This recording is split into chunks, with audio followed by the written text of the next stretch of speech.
Hello, Somerville. My name is Ed Halloran, and welcome to the Somerville Labor Show.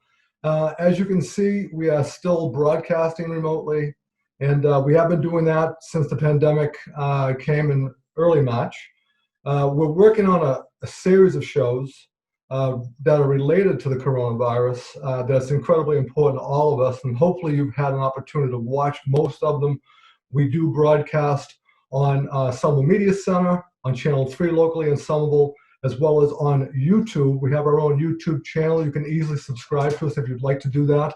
But I do want to welcome everybody. I know we have people outside of Somerville that watch the show, and we're really proud of what we do and what we bring to the table. There's not many shows out there that do this, so it's exciting for me. It's also exciting for me to have my guest, and so I actually have the distinct honor and pleasure of speaking to a man who understands the world of labor like nobody else that I'm aware of in my days. When we talk about labor and labor rights of employees under the law, many of us don't even know where to turn for our advice. Alan McDonald is the founder of the labor law firm Lamond and Canzoneri and has been practicing labor for over 50 years and represents many municipal unions, including police, firefighters, nurses, just to name a few. And he's been doing that for quite a while. Al, I want to welcome you to the show. You've had a very exciting career, it seems. Well, yes, it has been very interesting, Ed. Thank you for having me. It's always a pleasure. Yes, I like having you on the show. You were on the show once before and provided some background valuable information about your career, and really enjoyable for me to speak and interview you on that. So let me just, before I start to ask you a question, this is where unions really play a major role of equality for its members during this type of a pandemic, because we've never seen anything like this. There's no doubt about that. We've witnessed the big corporations during the pandemic. They put their workers in jeopardy, such as the meat factories that we heard about, nurses and healthcare workers, and home delivery workers. It's just been really incredible to see what we have seen right now. What are you experiencing currently, and you and the other attorneys in your law firm regarding these kind of issues that are ongoing right now? Well, yeah, as you mentioned, we represent a lot of unions of first responders, including police, fire, nurses, correction officers, and others. And we are seeing a lot of issues over safety issues, the adequacy, the availability and adequacy of personal protective equipment, PPE. There have been a lot of problems in supply. There have been a lot of misconceptions about training and the use of personal protective equipment. And we've had to get involved with our union support in addressing these issues across the board, across industries. Things have gotten somewhat better, but there's still a lot to be done out there. There still are not enough N95 masks to go around to give everyone an adequate number of them. Donna Kelly Williams spoke about the deficiencies of reusing them after one or two times, spoke about the problems with decontamination, absence of scientific evidence to support that they're appropriate. So we're continuing to work with employers to improve the supply, testing, availability of testing, and the sending employees for testing needs significant improvement. Hopefully, as the availability of tests becomes more frequent and more common, we can get our people tested when they should be tested, and when they need repeat tests, to have repeat tests. And we're looking forward to that, and we're working hard to get there. We're also very concerned about return to work issues, as many municipalities are calling their employees back and many companies are calling their employees back. We need to make sure they have adequate safety plans in place to protect the workers as they re-enter. The virus is still out there. There are predictions of a second surge. And not all employers have done what they should be doing to get people back to work. Some are calling them back too soon. I do believe and have acted on the belief that the return to work, and all safety issues surrounding the coronavirus are mandatory subjects for collective bargaining. And the unions we represent have been demanding bargaining over these issues and been enforcing that requirement through litigation as necessary, where employers have thought that they had the right to bring people back based on their own rules and without getting the input from the employees who are going to be wearing the equipment, who are going to be social distancing, who are going to be engaging in other efforts to protect themselves and those about them once they do return. So it is an area of intense and important work right now. Well, Alan, you know what? You've just touched on so many questions that I'm going to have for you during this interview. And it really is concerning to a lot of us, whether you're union, non-union, going back to work is frightening for people. And I do realize that some cities and towns are just opening the doors and saying, you know, we're going to give it a shot. We're going to work this thing out. When we start talking about collective bargaining and how fortunate we are to have that right, and people who do not have that right, it's almost like our system completely collapsed and found every way conceivable to, you know, find where the weaknesses were in everything that we do, completely everything we do. And that's why I want to ask you a question, what your thoughts are on being compromised and exposed in our current healthcare system. We can certainly do better. We know that. What do you think we could and should be doing better from your perspective? What is this exposed? Well, we need people to have open access to the healthcare system without going through a bureaucracy, and getting the care diagnosis and care that they need as soon as possible. I'm old enough to be on Medicare. We're finding, my wife and I, that it works well. I do think there can be an expansion of the single payer option, whether it's a complete replacement of the current system or not. I liked candidate Buttigieg's approach to it, which was to begin expanding the single payer system without completely destroying the existing system, to give it a chance to work. There are a lot of folks out there who criticize single payer, that they don't think it's going to work. I think it would be a wise move to move slowly, but to move in that area. I think it will be successful. And if it's not, we haven't destroyed the system that can come back into play once that evidence is available about the success of that system. So you're saying that would. What I hear you saying is that you think we should be easing into something like a single payer system rather than jumping in completely on it? Yes. Okay. Yes. I'd like to see that. Without the machinery that's in place being completely destroyed, let's see how it works. If it works well, we can expand it and eventually replace the existing system. If it doesn't work that well, then we have to go back to the drawing board and figure out another approach. At least we've got the existing system largely in place to get us across the chasm between where we are and where we need to go. What's really disturbing to many people that I've had my discussions with is the people living in poverty. Really, you know, it's really taken, you know, so many good people living in high density areas, people who are not educated. You know, it's unfortunate. It's unfair. We've done shows on this.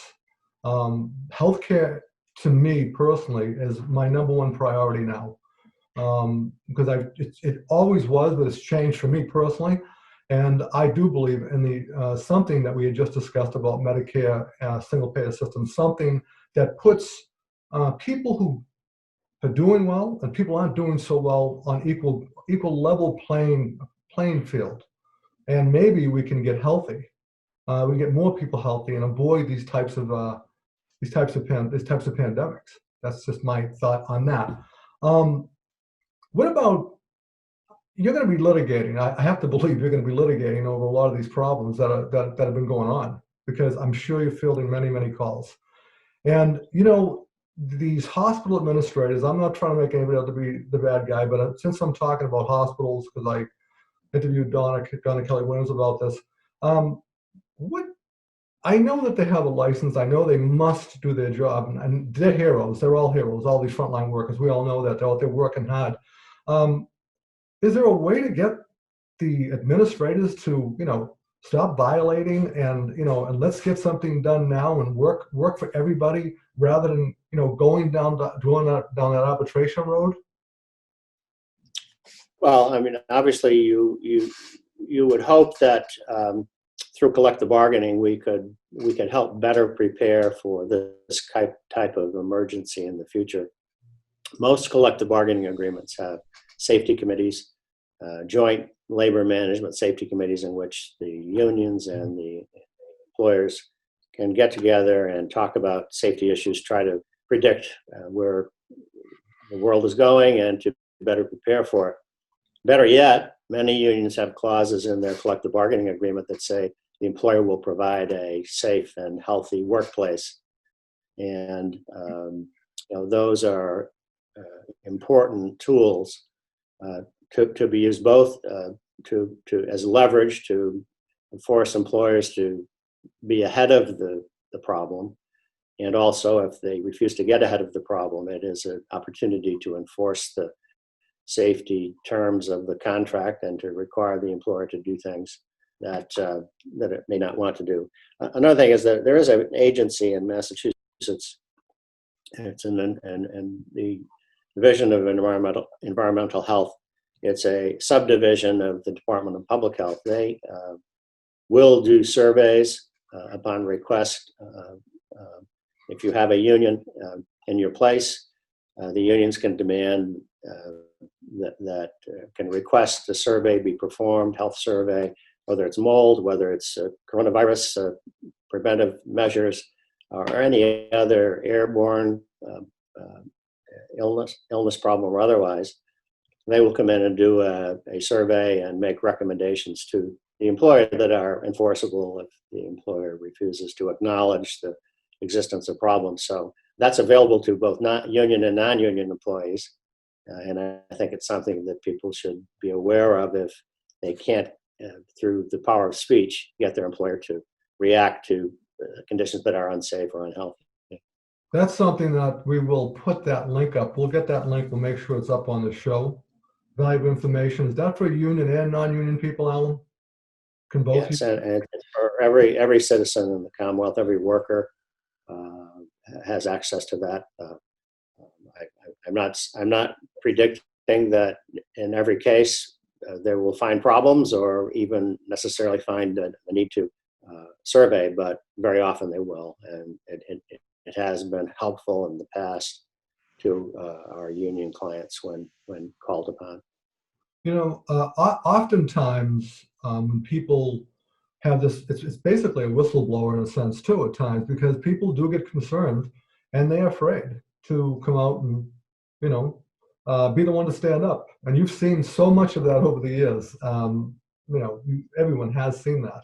And, people get intimidated. So, I think the good thing about what we're doing right now in our conversation is we're trying to give people the confidence that they need to have a better workplace, a better environment for them, and not to be afraid and to stand up. One thing I want to ask you about, now I'm going to go back to Donna Kelly Williams just for a second. The whole show is not going to be about the nurses. However, there was another question, and I asked Donna Kelly Williams about this from the MNA, and if now would be a time to get stronger support to get our legislation on board with this question one that was on the ballot, the safe patient limits, which would increase much needed additional nurses in hospitals. And that failed back in 2018. And I had a couple of nurses that were excellent on that show. It's done out in California.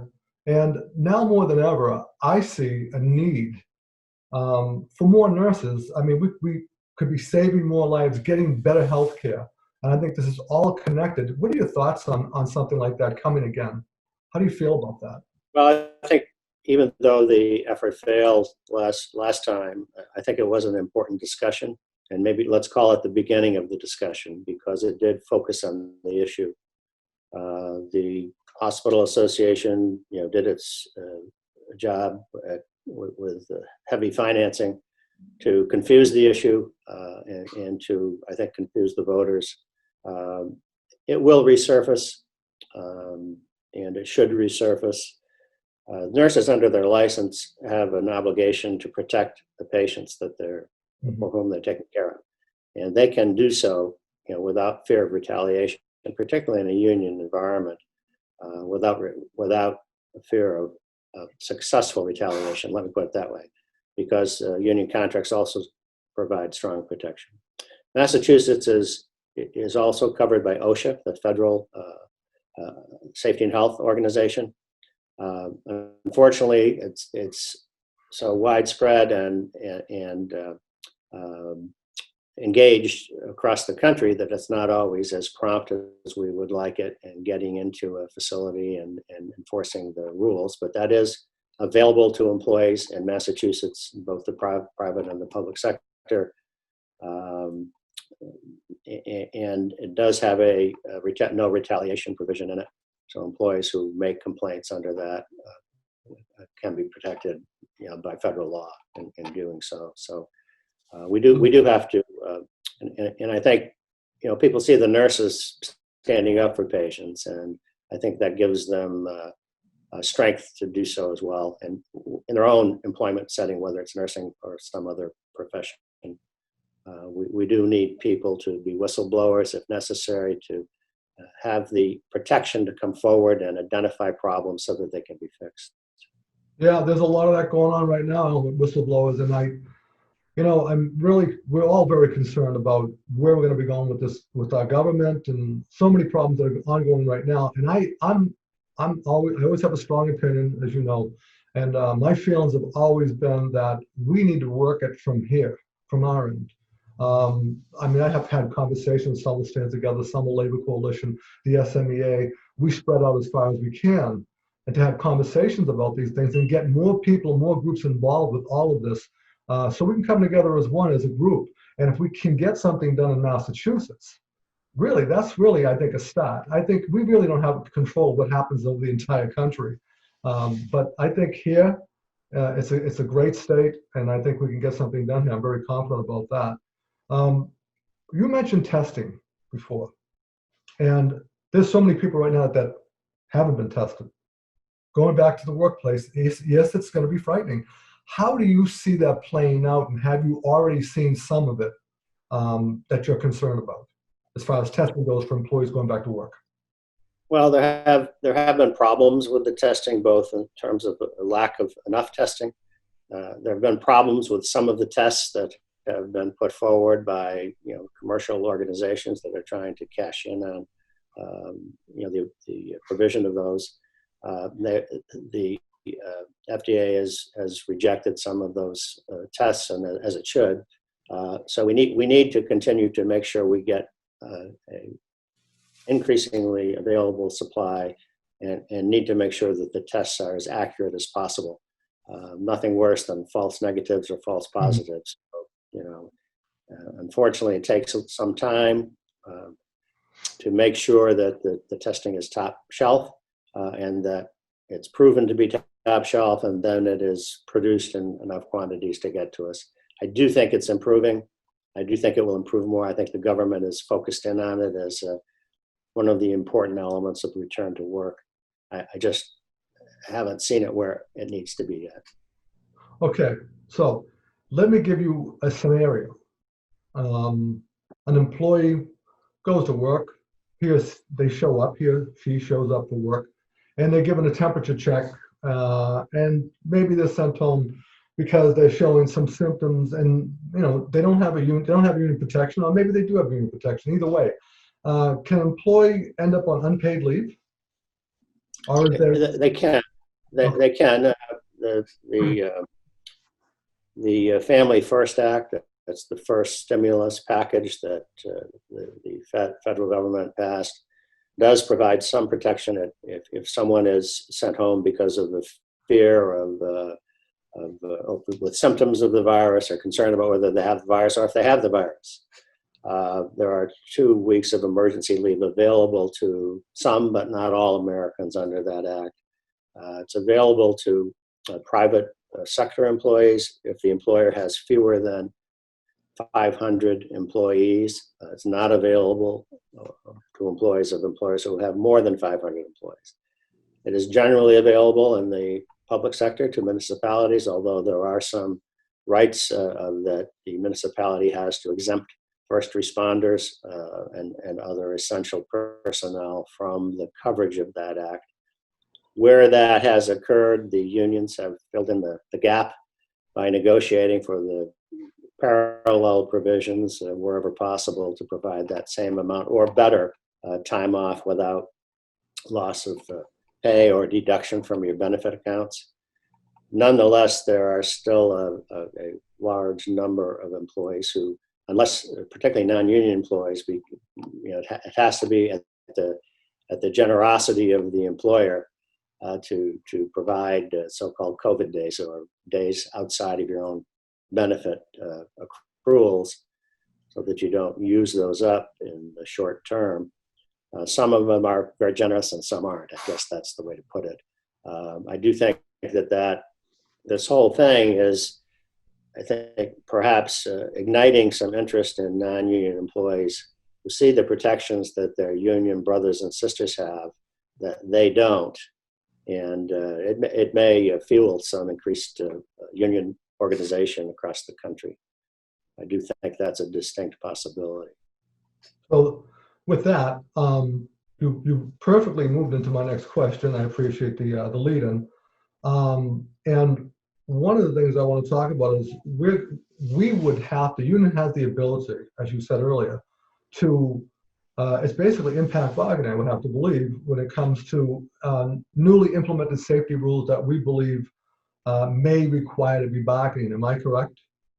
Yes, I do think whether you're in the middle of a union contract or whether you're open for renegotiation, you have the right to demand bargaining over safety and health. Those are clearly mandatory subjects for bargaining. And this is such an unprecedented virus that is so wide-ranging, so contagious, so devastating that there's really no defense that an employer would have to say we're not going to bargain over it. Once you get to the table, then, you should have a package ready and work hard to get PPE, to get paid time off, to get extended paid time off, both for you if you're suspected of having the virus or have the virus, and for you if you're a family member in your household either has it or is suspected of having it, which would lead to a quarantine. There are several bills in the state legislature that would provide the kinds of protections that the Family First does for those eligible and that unions have been able to provide. For some reason, they're stalled. I would hope that we'd all get together and put pressure on the legislature to help out all persons in this state who need that kind of protection, economic protection and health protection. There are some bills that call for employers to treat positive tests that likely came from some contact in the workplace to be treated as work-related illnesses for workers' compensation purposes and for payment of medical bills incurred by people who are positive.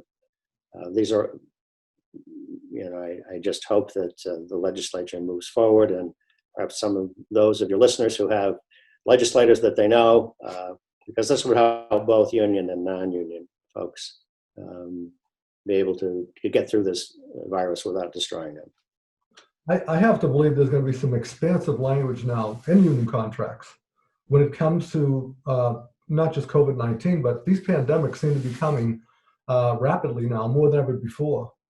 And if I look at contracts, I've seen a few of them in my day, there may be a page or two that generally outlines safety and health. This here would have to be, I have to be quite,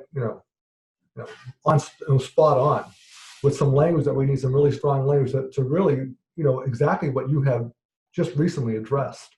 And we will work towards getting legislation to understand this. I mean, some of the emails that I received from legislators about this, they're definitely talking about it. In fact, right now, there are legislators in Somerville that are delaying, and they are delaying returning to work right now, whereas many other cities and towns in Massachusetts are. I can say Somerville is being very proactive, in my opinion, when it comes to being careful and going back. And I truly believe that, as you do, as you mentioned, the safety committee is something that really, if you have many, many groups in your union, you believe that we should have people involved all together, right, Alan? Absolutely. I mean, people are to some degree responsible for the care that they get and the conditions that they return to. And they have to be proactive through their union or through a committee of non-union folks to make sure that the employers are not just speeding back to get in the private sector, get the economy moving, or in the public sector to get public services done that have been stalled for some bit of time, but they can't be brought back at the expense of their own health and safety, and they do need to be proactive and to be part of the solution. Well, we have to keep everybody safe because it's the unknown. It's invisible. We all know that. I'm going to give you a question, and you may think it's a softball question. I don't, but some people do. In your years of experience and what you've done and what you've seen, okay, with unions in general and with non-unions, why are employers why do they not want to be union? Why do they, why are they denying these people from some good basic rights? Maybe we have people that watch this show that may not know the answer to that because we're not all schooled in labor. But this is a labor 101. I'd like to know what is your opinion on that? Why are people being basically denied, and some of them frightened to even ask? There are two major reasons why employers, particularly in the private sector, so vigorously oppose unionization of their employees. And the first is control. They know that when you get a union, they begin to lose total control over the workplace. The second is economics. They know that union employees over time make more than non-union employees. And if they can keep the union out, if they save 3% of their gross revenues for a year, every year, that's for these major corporations, that's a lot of money. And those two factors are really what it's all about. It is interesting that if they told you honestly why they didn't want unions, they would have to tell you that those were the two major reasons. What they will tell you is that we think we can work better with our employees if they don't have a union. That's a common refrain that we hear. But they don't work with the employees. The employees really, without a union, have no ability to impact the policies and the terms and conditions of employment that they're working under in the non-union setting.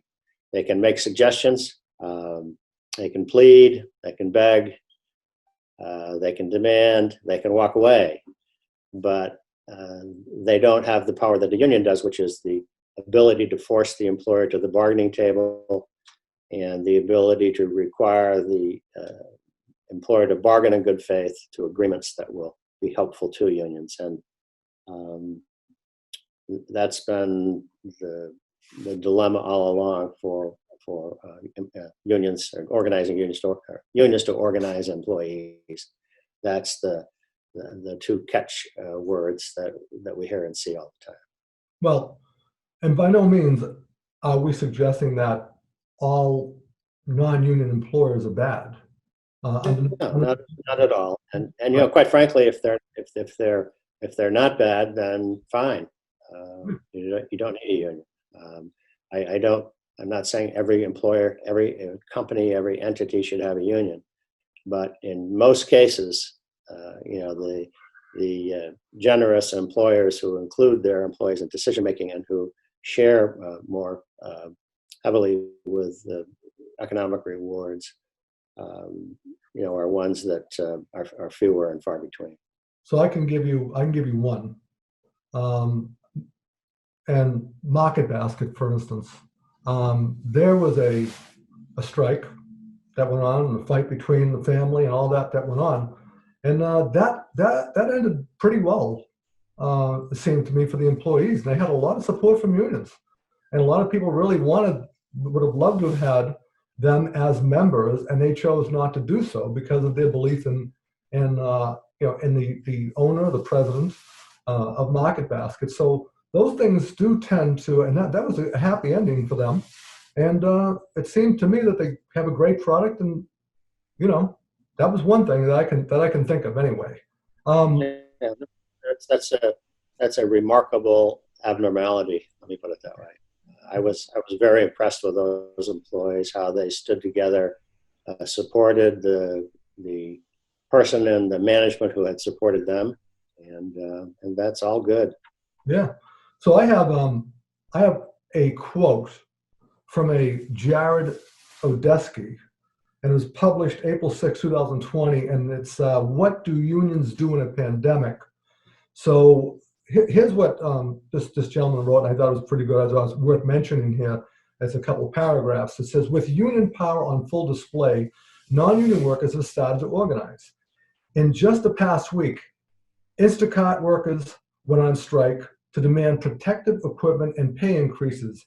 Amazon workers walked off the job at an unsafe facility in Staten Island, and Whole Foods workers took part in a nationwide sick-out.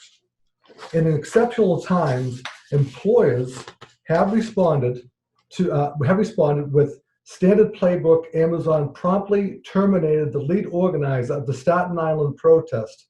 Everlane, the clothing retailer, fired customer service staff a week after their union asked for voluntary recognition. Trader Joe's circulated a memo to store managers urging them to dissuade employees from unionizing. These conventional tactics ignore the pandemic's urgent lessons about what unions do. Now more than ever, stifling organizing threatens our ability to sustain a fair, equitable society. Given the context, the CARES Act protection for unions are not pork, but smart and essential policy." Pretty good. It's very good. Pretty good. So with that, what advice can you give to frontline workers that have no union protection and have been risking their lives during this time, Alan? If you could give them any advice. Well, yeah.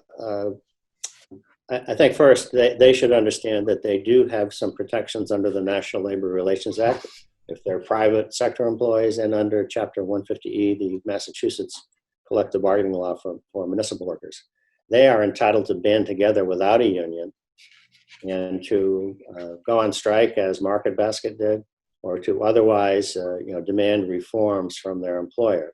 Those are rights that are protected under law, whether you have a union or not. Now, the reason why people go to unions instead of doing it themselves is they need advice, they need guidance, they need leadership. Mm-hmm. This is what unions do. But it's important to know that you don't, if you can't persuade your fellow workers to join a union, then perhaps you can persuade them to band together without one, like Market Basket did, and demand from the employer safety improvements that are needed in the face of a pandemic of all things, of course.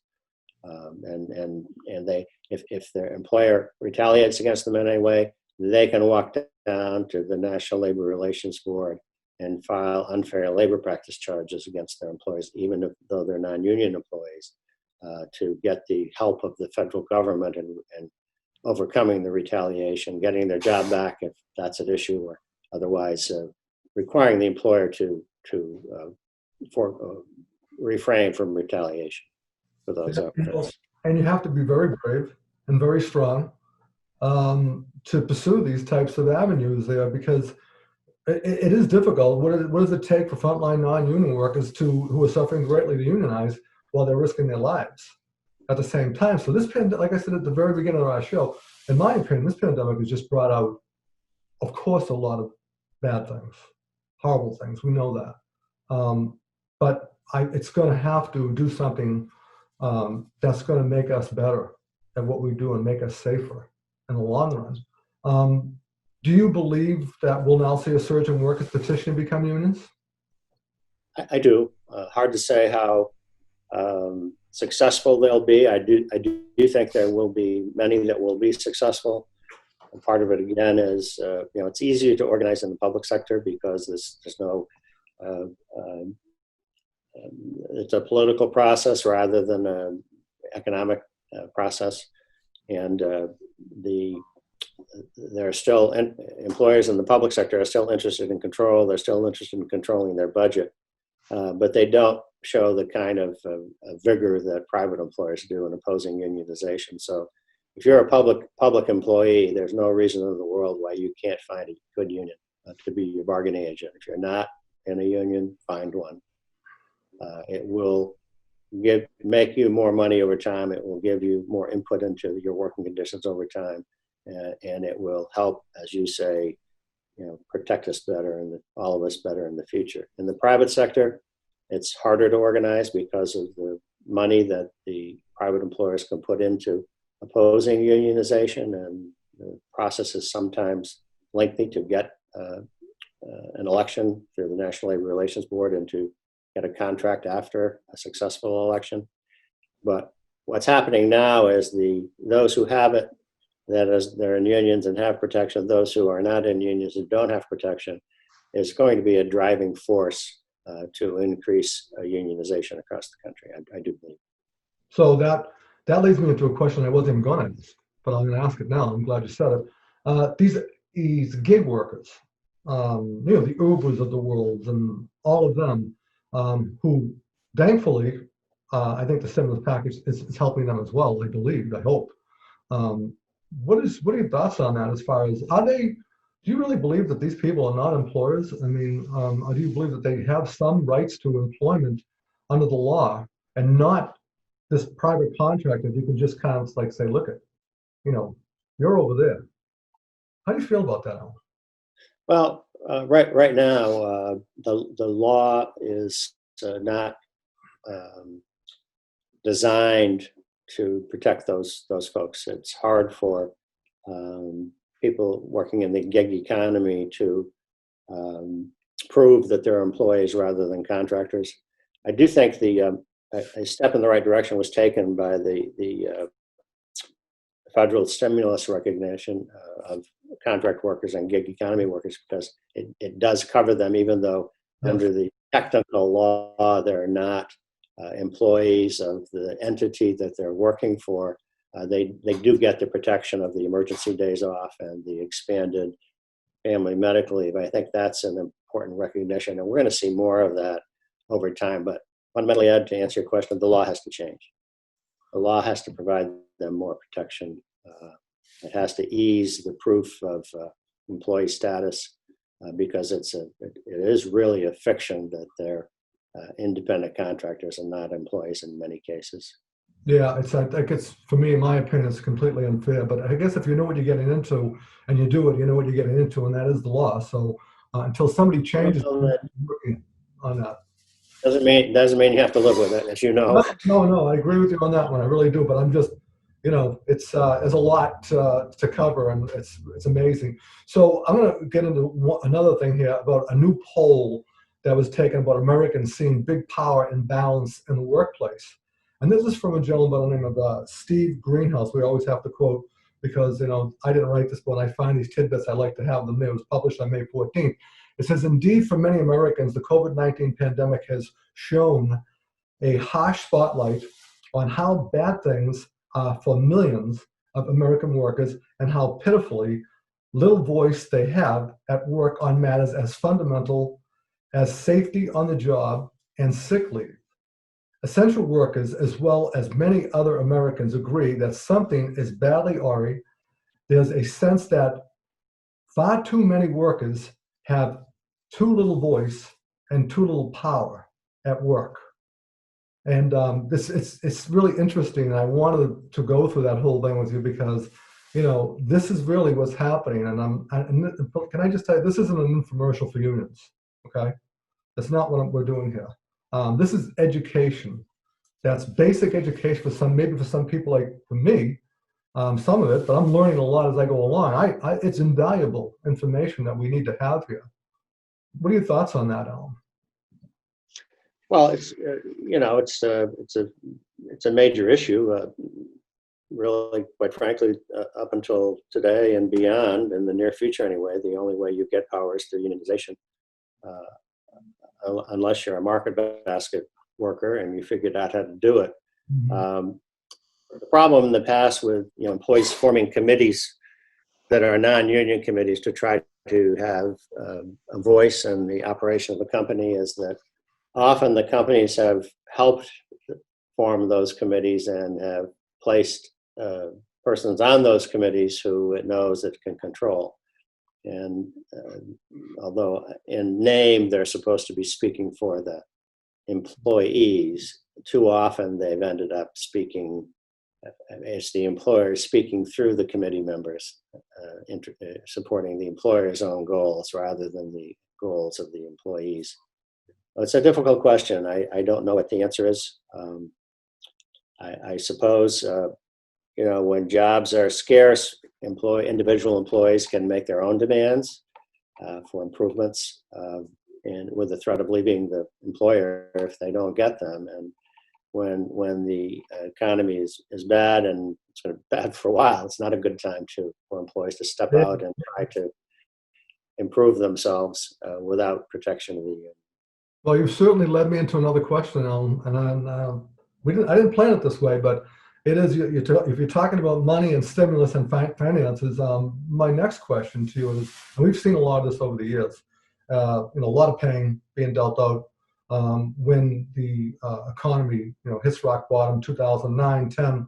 That was really brutal. This is probably worse, and I do believe we're going to get through this. However, how much financial pain do you see coming for municipalities and workers if a second stimulus is not passed?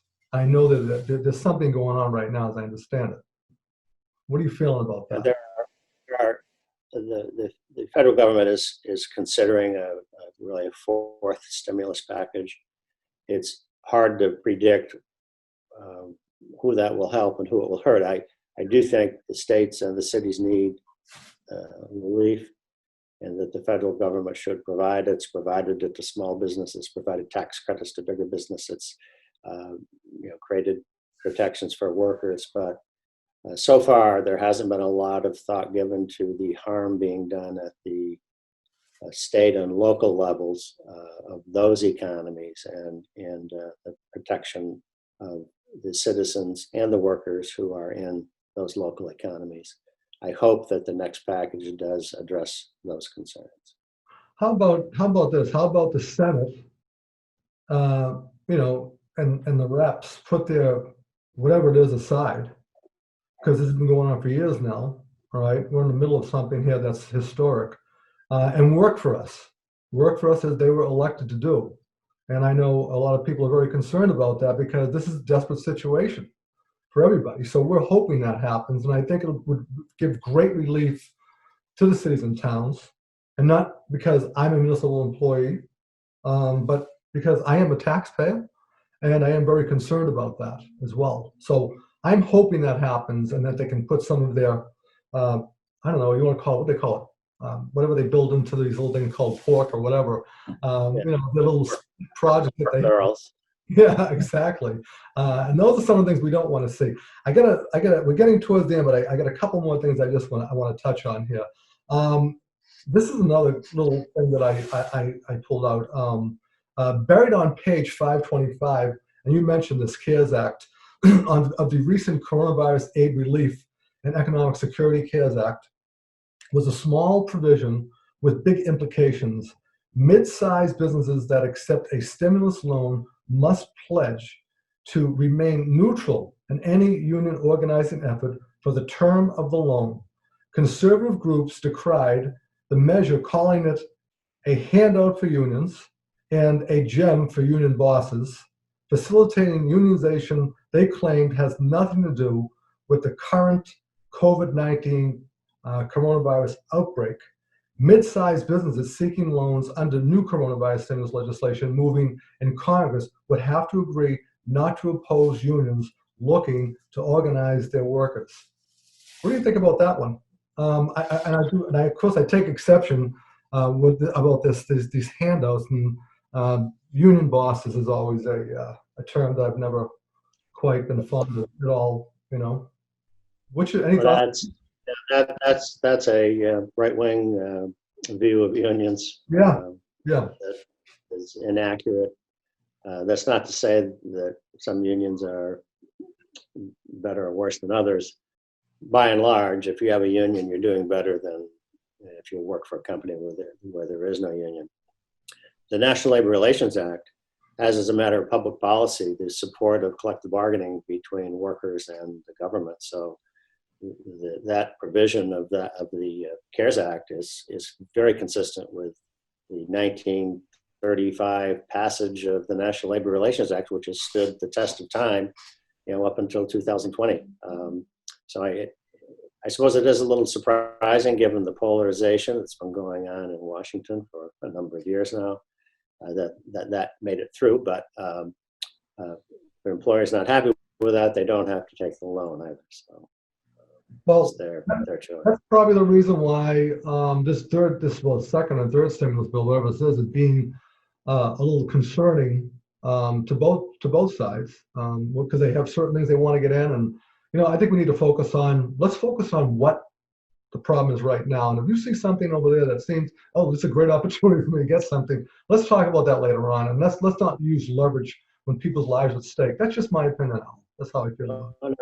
It's certainly a valid point. Part of the problem is that we're very close to an important presidential election, and politics is entering into the discussions, and it shouldn't be over this particular issue. It's going to be a wild ride. That's all I can tell you. It's going to be one wild ride when we start rolling into September and November and all of that.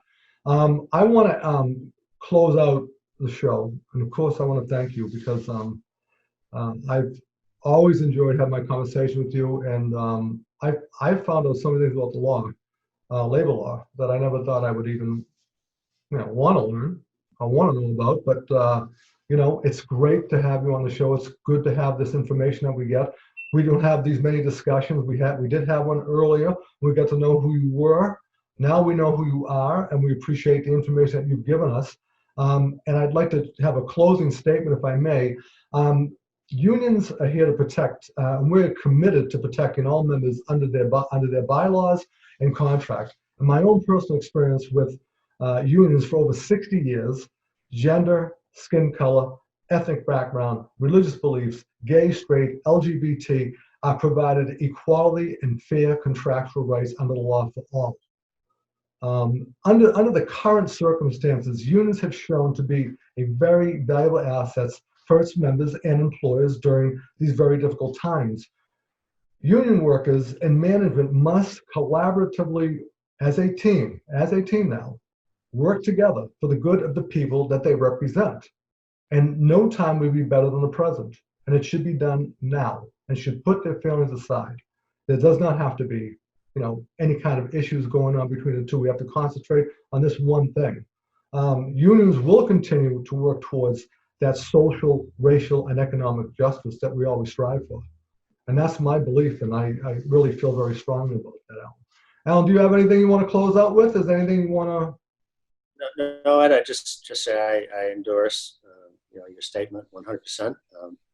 It's always a pleasure being on your show, and I'm happy to come back, hopefully under better circumstances than the pandemic. But I would look forward to that if an issue comes up that you're interested in having your listeners learn more about. Well, you know what? We're also going to be podcasting these as well.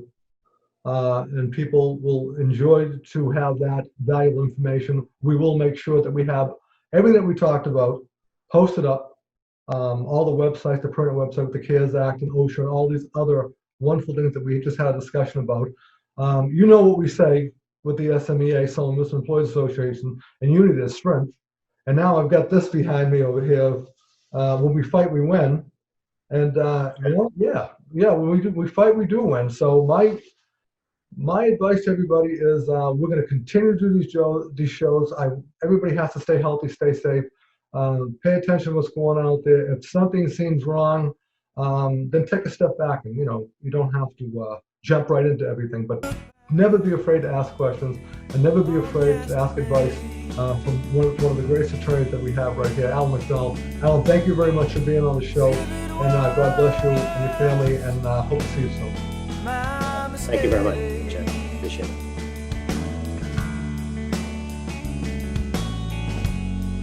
Convince myself there's one thing